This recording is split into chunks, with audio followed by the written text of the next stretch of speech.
ढेंकानाल भुवन रे आतंक हठात आसिले गाड़ी उपरकू बोमा फिंगिले। साप्ताहिक हाट को आसीथिले गाई किणिबाकू हेले हठात के किछि बुझिबा पूर्वरु गाड़ी पाखरे आसी पड़ीगला बोमा। तापरर दृश्य एबे आपणक पाखरे। दर्शक बंधु भुवन ब्लॉक जिरारो रे चलीथिला साप्ताहिक हाट आ सेही हाट को बारीपदारु दुई जन व्यक्ति गोरु किणिबा पई आस्थिले। आ हाट पाखरे गाड़ी रखी से गाड़ी रे बसथिले। आ ठीक आज सकाळ समय रे किछि दुर्बृत्त दुईटी बाइक और गोटे स्कूटी रे आसी सीधा गाड़ी ऊपर को बोमा माड़ करथिले।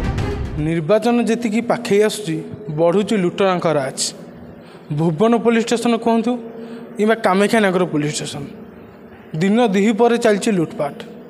पूर्वर आम देखी कि भुवन बाउंस गण कि गोटे भ्यान को बोमा मारी सब टंका पैसा लुटि नहीं सामल सुना गहना सुना लुटि नहीं से भाई दृश्य आज देखा मिली से कामाख्यानगर पुलिस स्टेशन अंतर्गत जिराल आम जिराल जो साप्ताहिक हाट होता दूर दूरांतर बहुत व्यक्ति आसती निजर व्यवसाय करने को किंतु सेठी आज होती लुटपाट। बोलर गाड़ी सह लक्षाधिक टंका लुटि नहीं। हठात गाड़ी ऊपर को बोमा पड़ा। दुई व्यक्ति गाड़ी रू बाहरी जाइथिले। परे दुर्बृत्त माने तांको ऊपर को गोली चलाई सेमानकु डराइथिले एवं सेही दुई व्यक्ति जनकु आक्रमण भी करथिले।